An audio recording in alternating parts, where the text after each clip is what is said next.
One of my favorite things to do is to dress up to take pictures, and honestly over the years there's been a lot of improvement.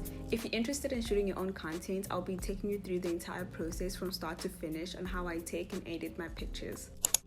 Okay, so today we are taking Instagram pictures, which is something I'm usually excited about, but today I'm feeling very nervous because taking pictures in public, I don't know, it just makes me nervous. And I think it's not based on the fact that people are gonna walk past me and see me. I think it's more based on I'm scared my phone is gonna get stolen. Because this is South Africa, like you can't just set up a tripod and then be a meter away from it to take pictures. Because someone can literally snatch your phone. And I'm not saying it doesn't happen in other countries. I feel like in this country, people are on the lookout, okay? But we are gonna be doing that today. I think the first thing I'll consider with taking Instagram pictures is of course lighting. Like I prefer to have really good lights so that I get really amazing pictures. But today it is very overcast. The sun was supposed to come out, but that never happened. It ended up raining. Cape Town weather, of course. But I actually prefer pictures when it's overcast and you can kind of feel the sun on you. I don't know how to explain it. Like I don't want it to be like dark and gloomy. I want it to be like still overcast, but then I can still tell that it's daylight. I feel like if you take pictures like during the day around like 12 o'clock and the sun is out, it casts a lot of shadows on you and it doesn't look that great. Whereas if it's overcast, it's more like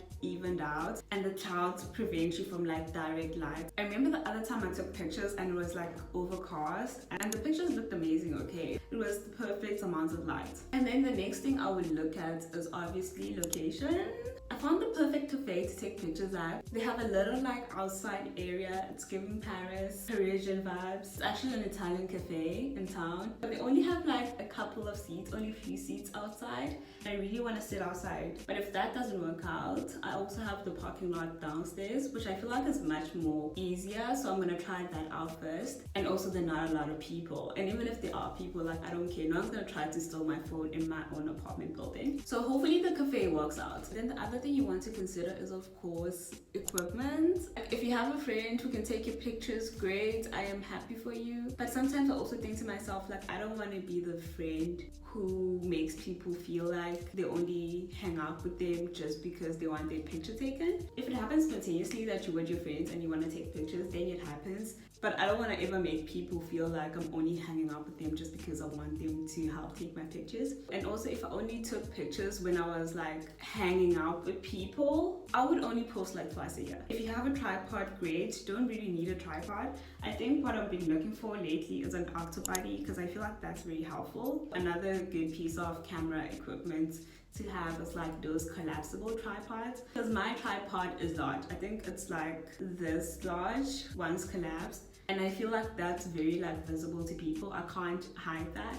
Okay, for the outfits, I really wanted to wear these boots with like some white socks showing up here. Also, I wanted to wear this large corduroy shirt, but I feel like I could get away with like wearing a dress underneath this because I was thinking of wearing this dress, which I've had forever. It's like a dark navy color, and I feel like it's not gonna pop out if I just wear it like this because it looks kind of black. Option number 2, this skirt. It's a skirt actually with the pocket, but I feel like it's gonna look better if I match these two because then you can see the colors I'm wearing underneath.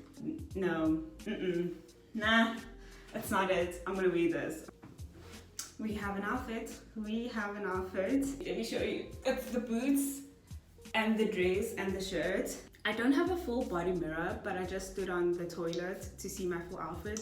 And it's making sense. I'll check again when I get to the lift, because that's the mirror I use. It's time to channel my inner tube girl confidence, because I am feeling extra shy today. I don't know why, but I'm feeling nervous. Like I have a bit of anxiety. I don't know why. Okay, so here's this little cute cafe that I found. And you guys, for the first, I think, hour, I was just sitting there, like doing nothing. Because you know what? I was scared shitless.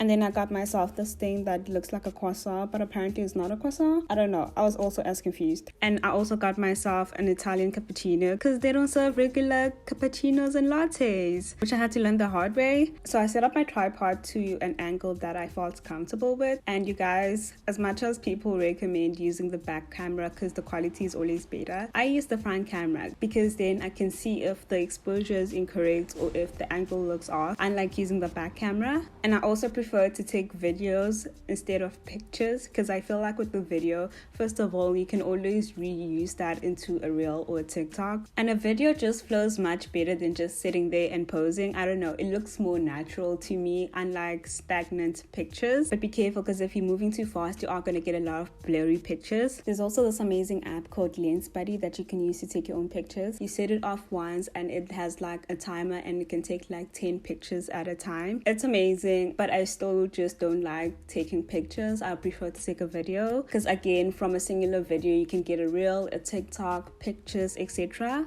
And remember how I was scared shitless to do this? After my first round of videos, I was like over that. I was like, let me get the shit done. My phone was about to die. I was over the anxiety. Also, you want to make sure that you take a million videos or pictures. Like, take as much as you can from different angles, because you cannot rely on one single video from one single angle. Like, it can go bad. So literally go crazy, go stupid, take as many videos or pictures as you can, because the more pictures you have, chances are you're gonna have a couple of really good pictures than just putting your eggs in one basket and hoping that one video is going to work out. I have load shedding in 5 minutes, so I'm going to try to speak as fast as I can. So when I'm done taking my videos, I usually go to the video under my photos and then hit pause so I can scroll through the video to see if there are any good pictures or angles that I took. And if I feel like something is picture worthy, then I take a screenshot and then just crop out the top part and the bottom part. So that's how I would get my pictures from my videos. And then I'll do that with every video, and then I could use the pictures for Instagram, and then afterwards use the video for my reels or TikTok. If you use Lens Buddy, you can just go on the app and then download the pictures that you took from the app, and then it saves automatically to photos. And then finally, I edit my videos. Hear me out, okay? I believe in photo editing and I believe in Photoshop. Sometimes the exposure is bad, or like there's something off, or there's something you want to crop out of the picture. So I am pro editing pictures. If you feel the need to change anything about your body, do that. No one's judging you. I'm playing, the whole world is judging you, but let them judge. Don't just use editing for that. Most times I try to just use the tools on my photos app, so it would be something like exposure, brilliance, shadows, contrasts, vibrancy, like those kind of things. It's very basic and it applies to the whole picture, but it works most of the time. Another editing app that I use sometimes, don't come for me, okay? It's Facetune. It's really good if you want to select something. So with the pictures I took, I know definitely I would want to increase the vibrancy on my photos, because I'm wearing this blue navy thing. I know I want to increase vibrancy. I know I want to increase the details. And Facetune allows you to like use a brush and select whatever you want to edit, which I feel like is a lot more useful. And those are the two things I like to use on Facetune. I also like the whiteness tool, because sometimes my eyes are a bit red and I like to like increase the whiteness a bit, but don't go crazy to the point where you look very unnatural, because if you have no pores, trust me, you look crazy. I also use a bit of Snapseed sometimes, just if I need to change the perspective of the picture, but also if I want to adjust things like exposure or contrast or brilliance in a certain spot of the picture, not the whole picture. I think that's also a very useful tool, but also it's a really basic photo editing app. Sometimes I just stick to using Lightroom and then ignore the other apps, but it's a really good app for like color grading and all of that. I hope you guys enjoyed this video. Don't forget to like and subscribe. I gotta go before it goes dark.